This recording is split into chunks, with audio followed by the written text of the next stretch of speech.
politik ini bukan pilihan awalnya ya.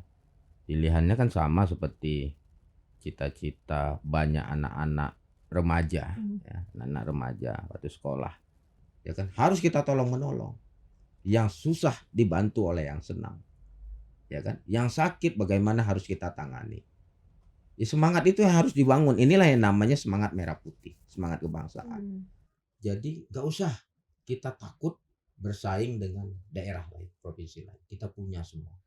Oleh sebab itu ayo kita gagas, ayo kita kerja demi kemudian kemakmuran rakyat kita di Bengkulu. Kerja semua. Semuanya kerja dan kita harus percaya diri bahwa kita mampu.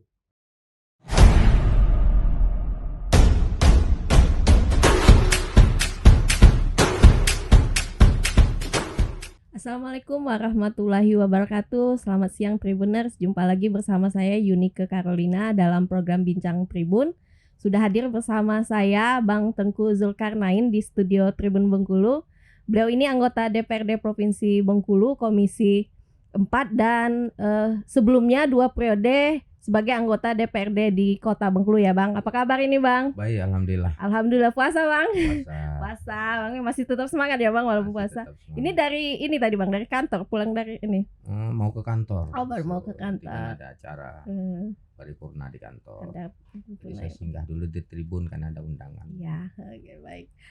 Baik Tribuners, kita akan berbincang-bincang nih bersama Bang Tengku Zulkarnain, politisi dari PAN.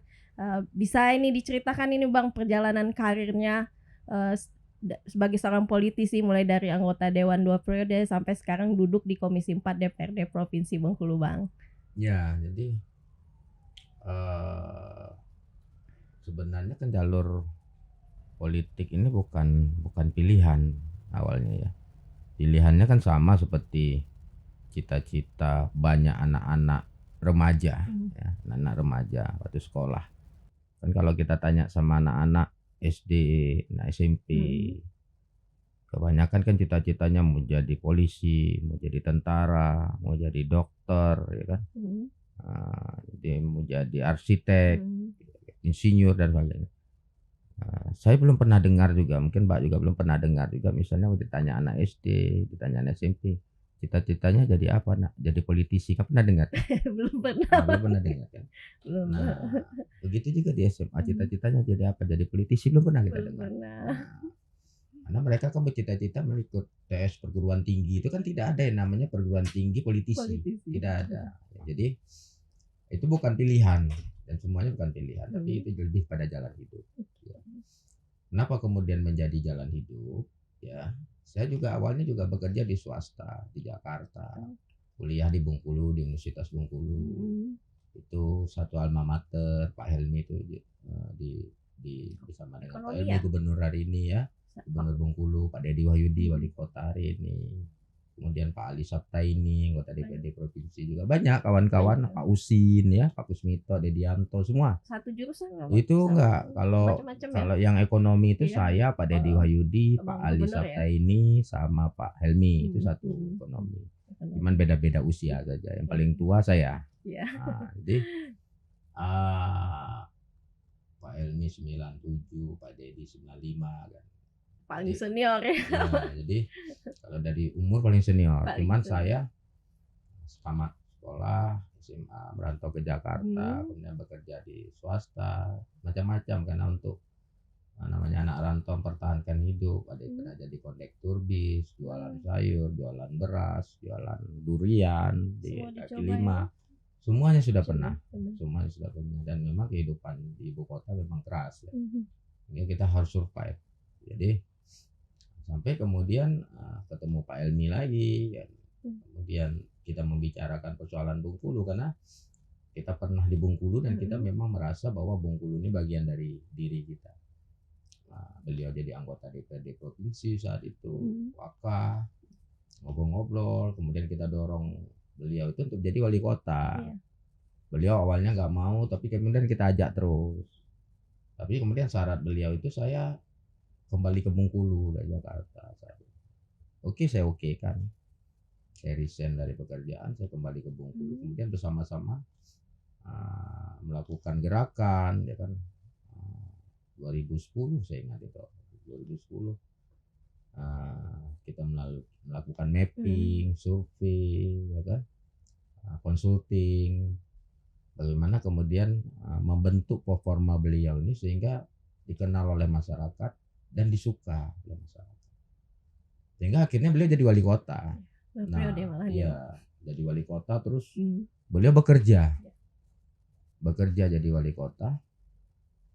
Nah, saat beliau jadi wali kota, beliau mendorong saya yang jadi anggota legislatif supaya jadi anggota legislatif.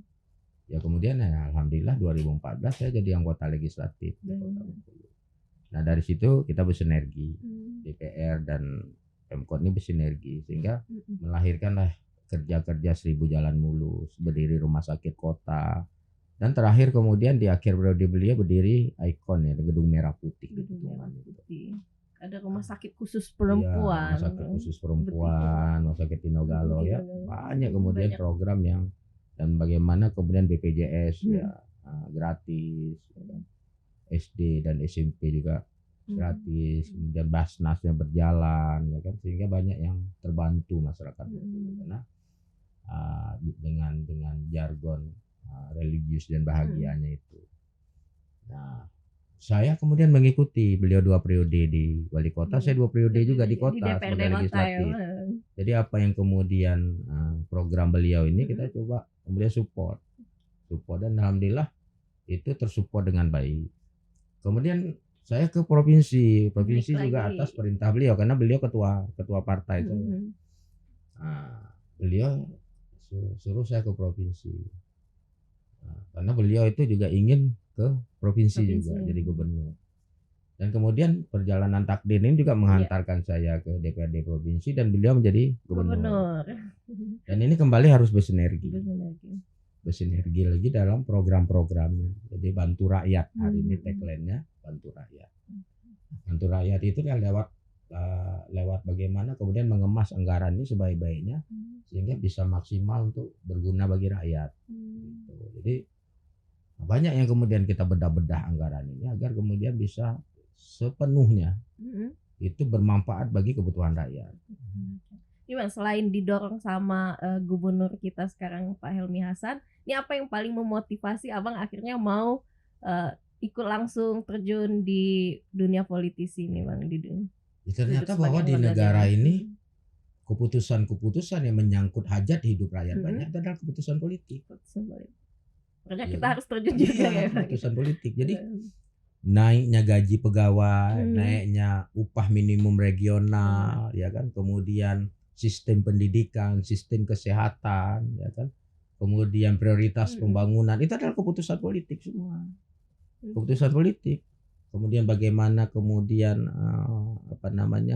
skema anggaran APBN, ya, APBD itu keputusan politik. Benar. Karena dibahas di DPRD. Oleh karena itu orang-orang baik ini harus kemudian ada di dalam dunia politik ini agar kemudian sektor-sektor yang berhubungan dengan kepentingan rakyat banyak ini juga tertangani dengan baik.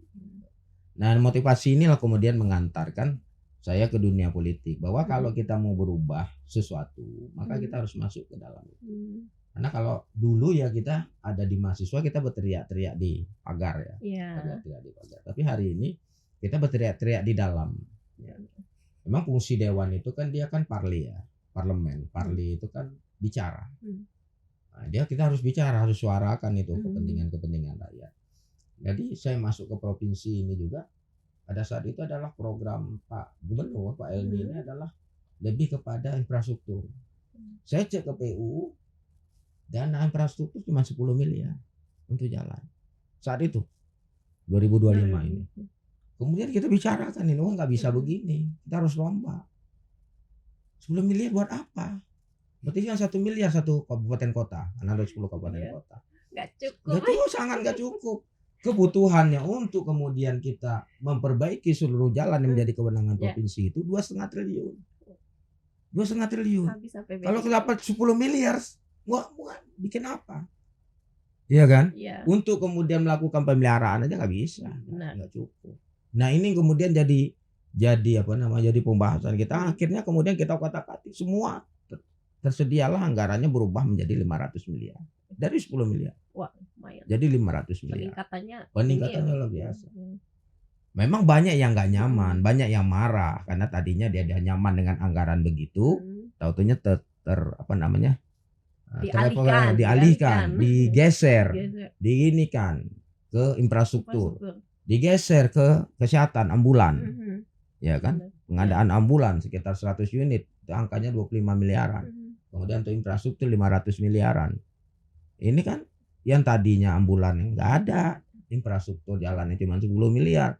Ini kemudian kita lakukan pergeseran, ya kan? Wah ribut, banyak yang nggak nyaman, melanggar hukum dan sebagainya. Tapi faktanya kemudian muncul Impres nomor 1 2025, Presiden memerintahkan hal yang sama. Muncul surat edaran dari Mendagri, memerintahkan hal yang sama. Terus salah kita di mana?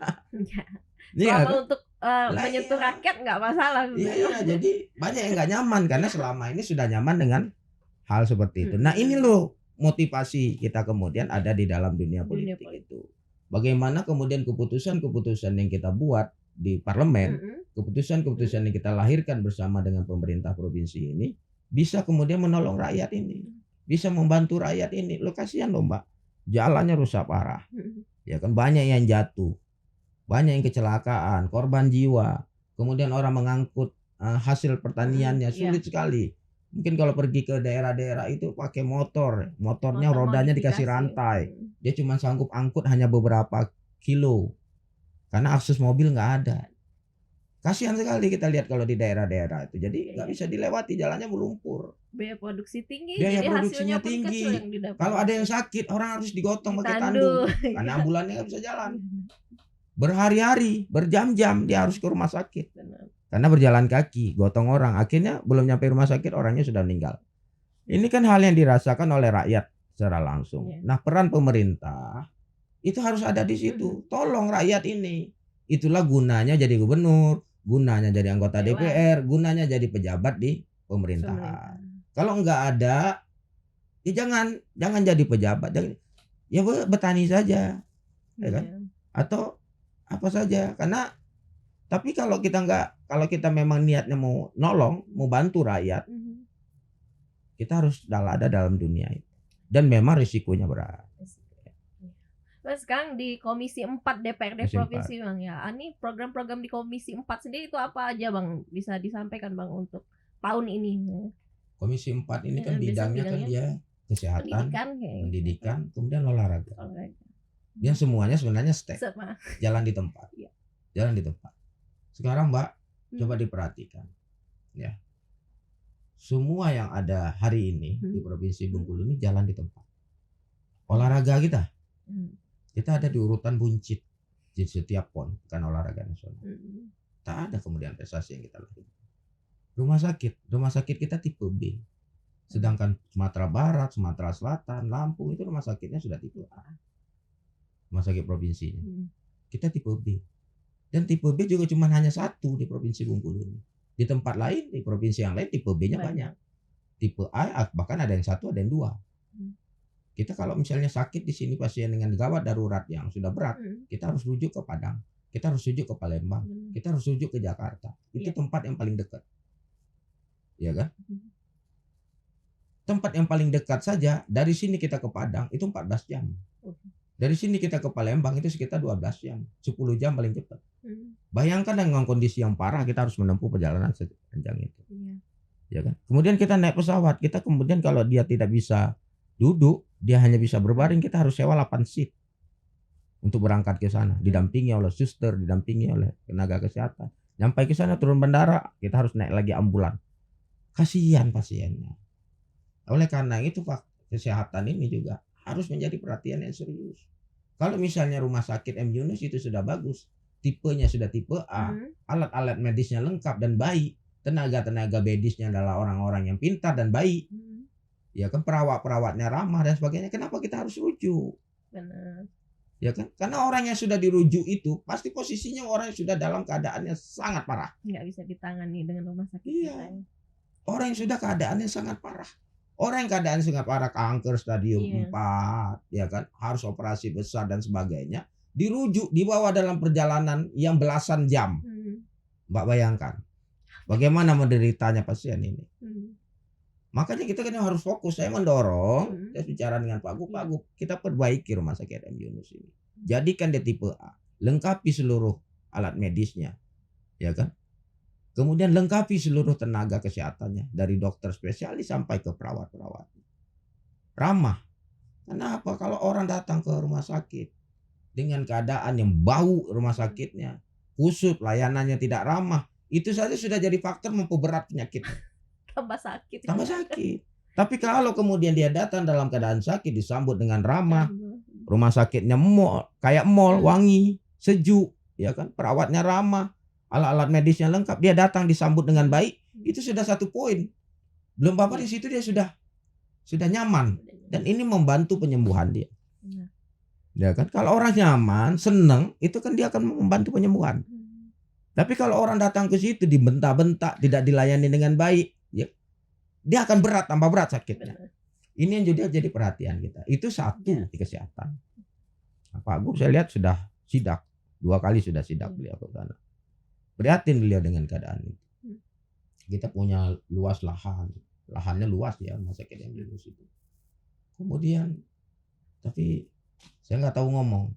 Itu harus diperbaiki secara menyeluruh. Ya kan? Bahwa tenaga-tenaga yang ada itu adalah tenaga-tenaga pengabdi. Digaji oleh pemerintah, kasih gaji yang layak, kasih tunjangan yang layak, remunerasi yang layak, tapi mereka benar-benar mengabdikan hidupnya untuk membantu orang. Ya karena orang yang datang ke sana itu bukan orang yang baik, orang yang sehat, orang yang segar, orang yang kuat, enggak. Orang yang datang ke sana orang yang dalam keadaan sakit. Dia butuh pertolongan. Nah, kalau kemudian kita ini abai terhadap kejadian, sedangkan kita ditugaskan di sana, digaji di sana, kita abai terhadap ini kan luar biasa. Kalau nggak sakit nggak ke situ dia ngapain kok? Nggak akan ada yang ke situ. Kalau dia lagi sehat enggak akan ke situ. Dia sakit, orang sakit ini harus diayomi, harus dengan lemah lembut, itu orang sakit. Karena dia sakit, rewel dia itu. Berarti nggak harus tentang infrastruktur atau fasilitasnya saja. Iya, tapi SDM-nya juga ya. Tapi mungkin SDM-nya juga kalau suasana kerjanya nggak nyaman, panas misalnya, AC-nya macet, mau kemudian cari alat medis nggak tersedia, ya kan? Itu berpengaruh juga terhadap kesel dia kan. Ini ruangan kok panas benar, kok ini ya. Remunerasinya nggak bagus, gajinya dipotong. Lemburnya nggak cair. Benar. Ini kan juga bikin. Ini juga semuanya kita cek secara menyeluruh. Nah, oleh karena itu kan ini yang dimaksudnya kan bahagia. Benar. Ini yang dimaksudnya bantu rakyat, ya kan.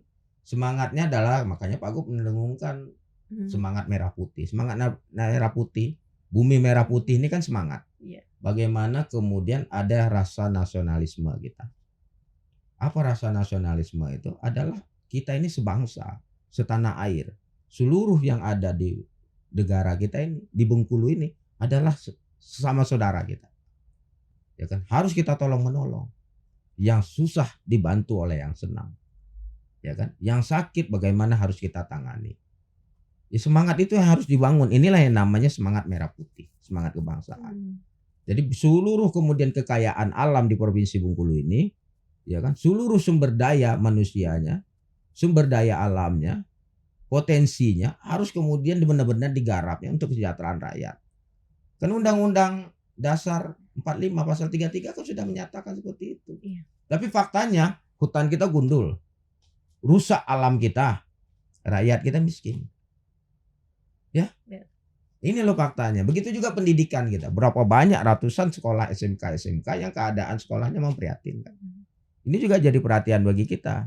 Jadi sekolahnya tidak terperhatikan, banyak yang bocor, alat-alat sekolah nggak lengkap, alat-alat lab nggak lengkap, ya kan? Ya, tapi pungutannya besar. Cuman kemarin udah dihapuskan. Sudah dihapus, makanya pertama kita hapuskan dulu. Oleh gubernur. Ya, dihapuskan dulu, kemudian Pak Gup katanya memasukkan inspektorat untuk periksa semua.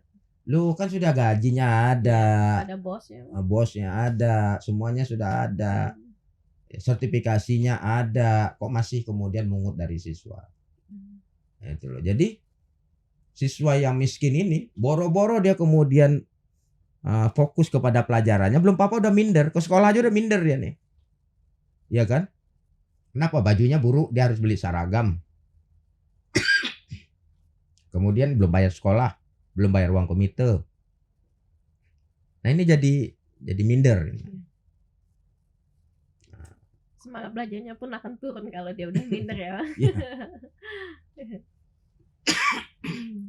Nah ini yang jadi persoalan-persoalan kita ini, terutama di kesehatan dan pendidikan. Kesehatan, pendidikan, Kemudian olahraga. Olahraga juga kan kita stack ini. Kita stack. Cobalah tengok fasilitas olahraga kita, nggak ada. Stadion kita seperti itulah, gor kita begitulah. Banyak sekali yang harus dibenahi. Kemudian sekolah atlet kita juga nggak ada, makannya bagaimana? Jadi saya sudah cek di sekolah atlet itu, yang ada itu adalah bukan bagaimana siswanya yang punya prestasi yang diangkat ke sana, tapi banyakkan titipan. Titipan si A, titipan si B. Gimana itu cara ngatasinya, Bang? Harusnya kan yang benar-benar punya bakat kan kita bimbing ya. Kalau itu iya, makanya itu kan harus dibenahi itu ya. Harus dibenahi ya. Gak boleh lagi ada titipan-titipan. Gak boleh lagi titipan. Bahwa memang yang masuk ke sana adalah bibit unggul. Kalaupun titipan berbakat nggak masalah ya. Ini nggak berbakat. Dia nggak berbakat gitu. Karena supaya di sana karena nanti kan kalau dia jadi atlet, jadi ini dia mungkin masuk polisi lebih mudah, masuk TNI lebih mudah. Kan biasanya ada dispensasi itu. Jalur prestasi. Nah ini kadang-kadang dititip ke sana. Tapi kan benar prestasinya mandek. Nah, jadi kita berangkat PON, kita berangkat ini, ya anggarannya nggak ada, atletnya juga begitu, ya kan? Nah ini jadi dari problem kita, sudahlah kita infrastruktur kita hancur-hancuran, dunia pendidikan kita kayak begini, olahraganya juga hancur. Jadi kita apa gitu loh? Mau apa kita hari ini di Bengkulu nih? Coba Mbak lihat apa sektor mana yang kemudian kita bisa banggakan di Bengkulu hari ini? Kita nggak usah lagi berbicara perkebunan, ya CPO kita dibawa ke Sumatera Barat, CPO kita dibawa ke Lampung.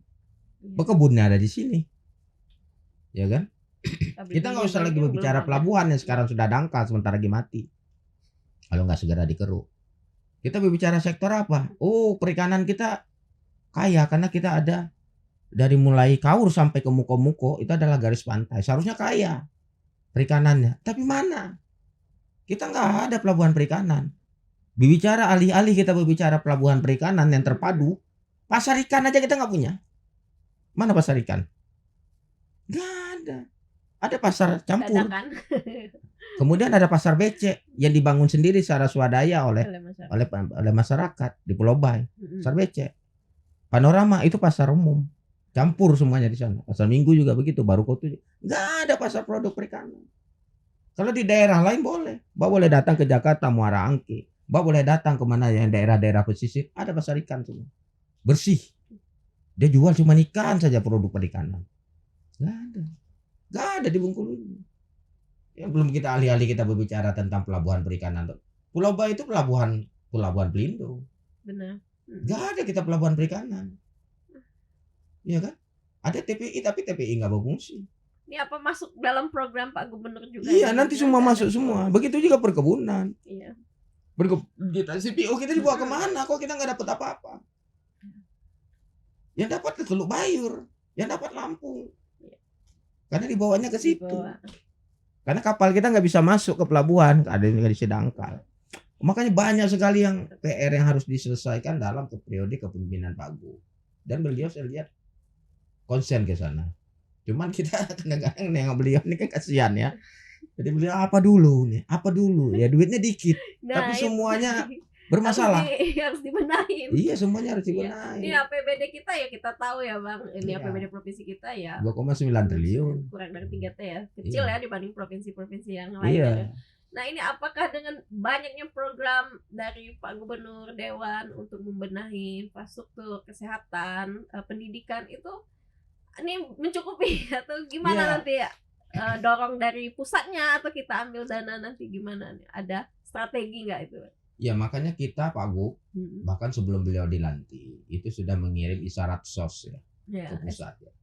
Bahwa ini genting. Makanya beliau teriak-teriak terus, akhirnya untuk pelabuhan kemudian ada komitmen bagaimana pelabuhan itu dibangun, kemudian dikeruk, itu anggarannya 1 triliun dari pemerintah pusat. Ya kan?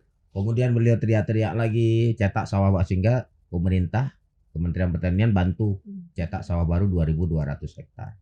Plus kemudian ada pembangunan irigasi 8.000 hektar.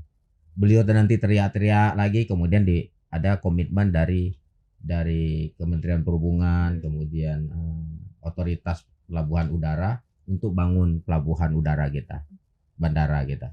Gedung itu kemudian ada yang namanya Garbarata. Beliau teriak-teriak lagi dan kemudian teriak lagi bagaimana kemudian perikanan bisa berjalan, pertanian bisa berjalan, perkebunan bisa berjalan. Kalau bisa kemudian infrastruktur ada, kemudian impres, ya kan, bantuan impres untuk kemudian membantu infrastruktur kita. Kita punya APBD 2,9 triliun, tapi belanja pegawainya 1,4 triliun. Ya, 1,4 triliun, setengahnya sudah itu. Ya. Belum lagi kita berbicara tentang belanja peralatan, belanja rutin, ya kan. Nah, udah kesedot ke sana. Belanja barang dan jasa, udah kesedot ke sana. Sisa kita ke infrastrukturnya nggak sampai lagi 1 triliun. Ya kan? Nggak sampai lagi 500 miliar untuk membangun, dan jalan itu setengah mati. Kita melakukan pergeserannya. Ya, sehingga ya ada yang harus kita prioritaskan. Akhirnya hari ini kita prioritaskan dulu ke infrastruktur jalan. Ya kan? Sambil jalan kita kemudian benahi rumah sakit ini. Nanti kita mungkin ke Kementerian Kesehatan untuk juga kita kirimkan warning. Tolong bantu kami ini. Kenapa harus ditolong? Karena disinilah kelahiran ibu negara Fatmawati. Ya, ibu negara pertama RI itu lahirnya di Bengkulu. Ya tolong lo tengok Bengkulu. Ya kan? Bagaimana kemudian malam-malam Presiden Soekarno kebingungan karena besok proklamasi bendera belum ada. Ya kemudian Ibu Fatmawati menenangkan beliau, tuh urusan saya. Ya kan, beliau cari-cari bendera, beliau cari kain putih, beliau cari kain merah, kemudian beliau jahit. Sehingga bisalah kemudian berkibarlah bendera merah putih pada 17 Agustus 1945. Ada jasanya di situ. Besar jasa. Orang Bengkulu ya? Iya, itu orang Bengkulu, Ibu Fatmawati. Iya kan? Beliau lahir di sana. Dan beliau melahirkan presiden juga, yaitu Megawati. Jadi peran dia terhadap kemerdekaan bangsa ini, peran beliau. Nah, tolong dong Bengkulu ini, gitu loh. Itu yang kemudian kita, Pak Gub, naik turun kementerian itu menyampaikan hal seperti itu. Dan mudah-mudahan ini periode ini akan bisa kita laksanakan program-program yang kemudian bisa merubah Bengkulu ini ke kancah nasional. Benar. Ya. Jadi kita jangan, kalau orang nanya, coba lah Mbak, kalau di mana kerjanya di Bengkulu? Bengkulu sebelah mananya Kutai Kartanegara kan begitu. Di mananya Kalimantan, ya kan? Bingung kan kita kan? Dari Padang dekat mana? Nah, ya kan begitu kan? Itu yang kemudian jadi apa namanya? PR kita. Jadi kita ingin, belum lagi kita berbicara pariwisata nih ya. Belum lagi kita berbicara pariwisata, karena saya sudah banyak jalan ke tempat, ke banyak daerah. Pantai kita ini paling panjang loh. Bali nggak sepanjang ini, tempat lain nggak. Pantai kita ini panjang, makanya pantai panjang. Pantai kita ini panjang sekali. Dan itu sebuah potensi pariwisata. Tapi belum digarap secara serius. Yang banyak gubuk-gubuk liar, ya kan? Belum digarap secara serius. Lo kan Kute itu kan pantainya pendek. Sanur pantainya pendek. Di Bali ya. Pendek-pendek lo pantainya. Tapi rame karena digarap serius. Ya kan? Tapi ini kan nggak digarap serius. Kita serem nengoknya pohon itu tumbang. Ketimpa, kan banyak kejadian itu kan. Bagaimana kemudian? Nah ini pantainya malam gelap. Jadi apa namanya, sarang kriminal. Banyak orang mabuk. Ya kan. Ya. Karena banyak kafe di situ orang mabuk. Jalan gelap, terjadilah tindakan kriminal. Kita sering di daerah pantai panjang itu tindakan kriminal, ya, pembunuhan dan macam-macam, perkelahian. Nah, begal. Jadi ini kan harus diselesaikan dulu persoalan ini. Selesaikan dulu persoalan ini terang benderang, kemudian bagaimana membenahi pariwisatanya, ya kan. Jadi banyak sekali yang memang harus diinikan, karena kita ini nggak ada duit loh Mbak. Ya, Bengkulu ini kecil. Nah, bagaimana kemudian mengoptimalkan seluruh potensi ini, seluruh aset ini, sehingga Bengkulu bisa dapat duit untuk bangun daerahnya. Kalau kita mengandalkan pemerintah pusat ya seperti itu. Pada saat pemerintah pusat kesulitan keuangan, kita kena reperkusi. Itu hak dia, karena memang uang dia. Uang kita ini nggak nyampe 1 triliun PAD-nya. Dari 2,9 itu PAD ya, pendapatan asli daerah kita tak sampai 1 triliun. Ini PR juga ini kayak. Nah iya, jadi kalau misalnya berarti kalau kita anggaplah punya kita 1 triliun, berarti 2,9, 1,9 ini punya dia. Kalau ini dia tarik, kita untuk gaji pegawai aja nggak cukup karena gaji pegawai 1,4 triliun. Habis kan? Oleh karena bagaimana kemudian seluruh potensi perkebunan, pertambangan, pelabuhan, ya, pariwisata ini dioptimalkan untuk menghasilkan PAD. Nggak boleh dong orang bikin kebun, ya, ratusan ribu hektar loh perkebunan sawit yang ada di Bengkulu itu. Tapi nggak dapat apa-apa. Nggak dapat apa-apa. Begitu juga tambang batu bara. Kita cuma dapat royalti. Nilainya 70 miliar. Nggak sepadan dengan kerusakan yang ditimbulkan oleh tambang ini. Makanya saya pernah teriak tambang itu ditutup saja. Ditutup saja, lahannya dibagi untuk rakyat. Tanam sawit, tanam karet, tanam kopi, tanam itu. Jadi rakyat bisa sejahtera. Lebih bermanfaat ya. Lebih bermanfaat. Tutup saja. Ini orang buka hutan untuk bikin tambang. Ya kita kan pemerintah buka hutan untuk rakyat bertani. Sekarang kelapa mahal, kopi mahal, nila mahal, ya kan? Jagung mahal. Ya kita suruh tanam itu rakyat. Pemerintah kalau harga turun pemerintah yang beli. Kan begitu. Jadi lebih terasa ke masyarakatnya. Tapi hari ini tambang perkebunan yang untung siapa? Pengusaha. Apa rakyat untung? Enggak. Apa kemudian dengan ada perkebunan tuh rakyat sejahtera? Tak juga. Enggak juga. Iya, tambah sengsara. Terjadilah konflik. Benar. Itu yang terjadi hari ini, konflik di tambang, konflik di perkebunan, ya konflik lahan. Kenapa? Karena rakyat ini makin lama nggak punya lahan apa-apa. Dia tergusur, terpinggirkan. Yang perkebunan ini mulai merambah terus.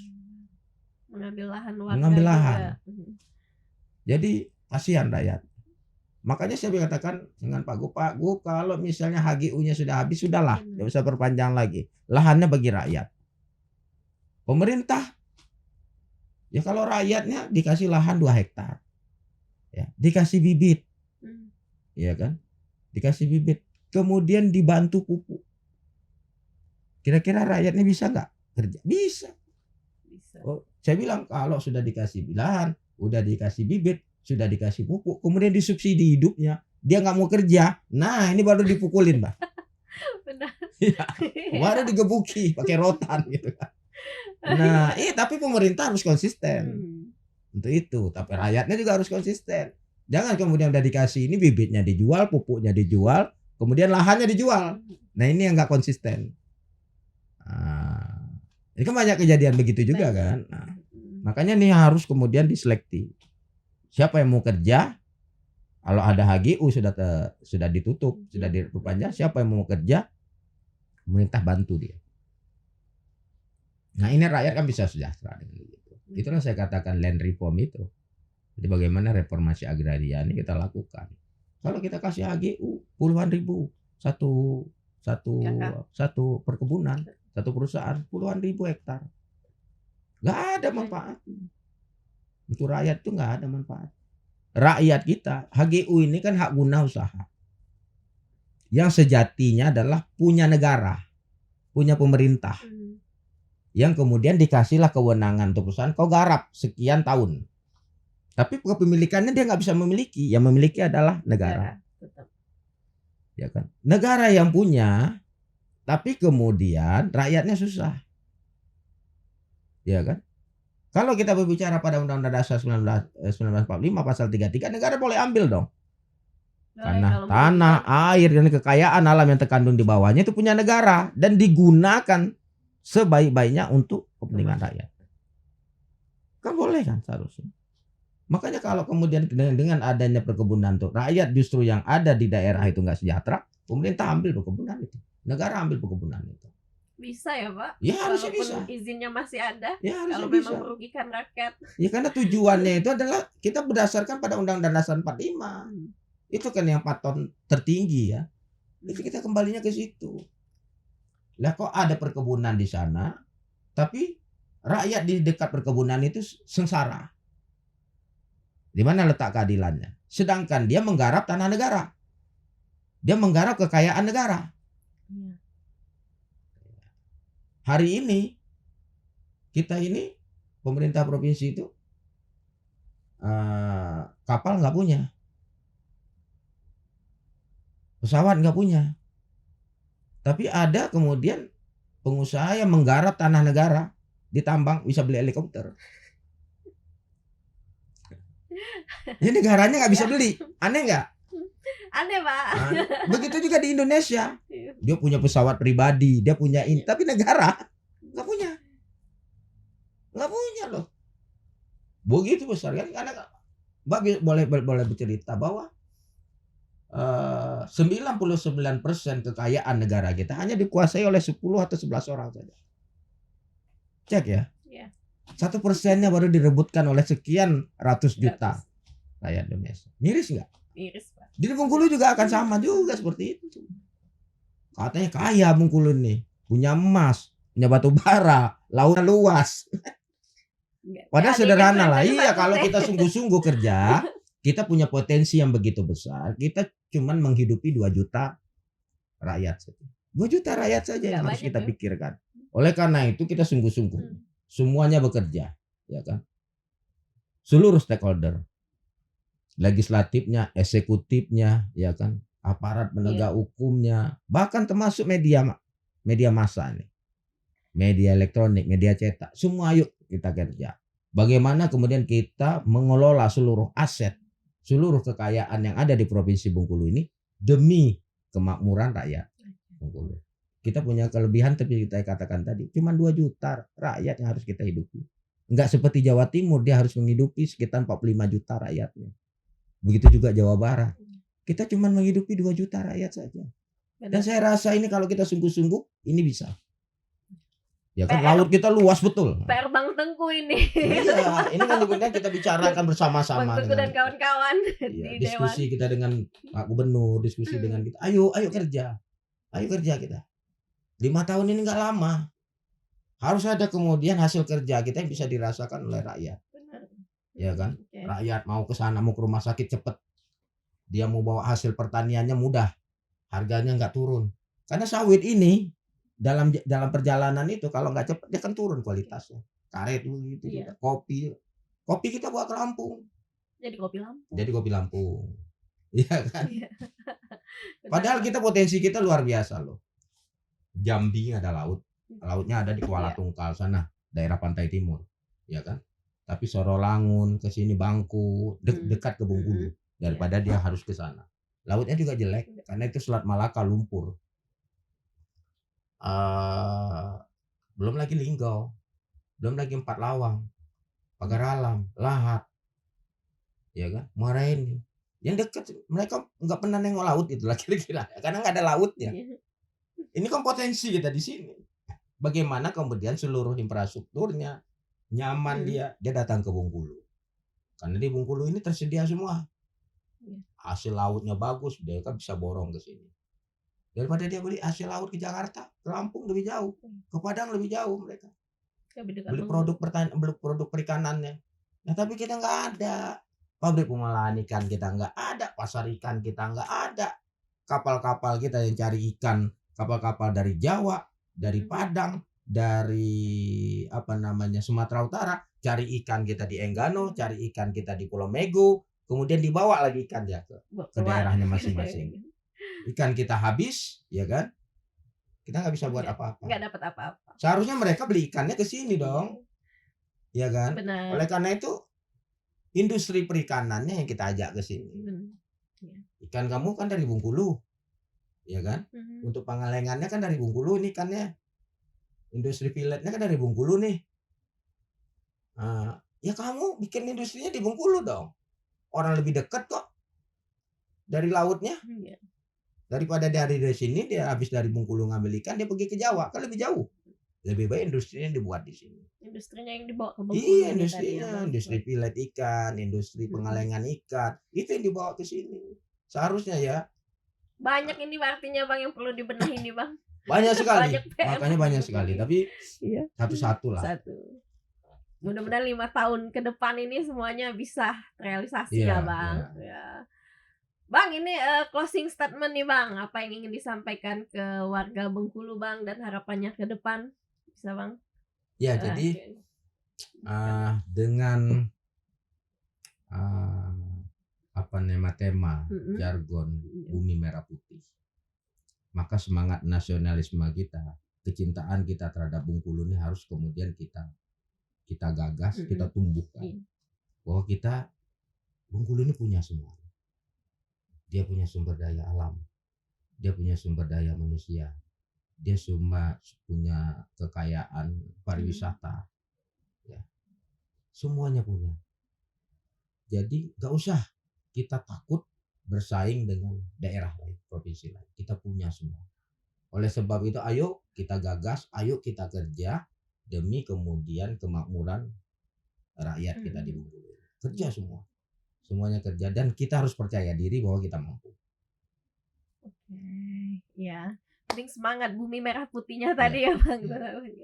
Baik, Tribunner, itu tadi bincang kita bersama Bang Tengku Zulkarnain.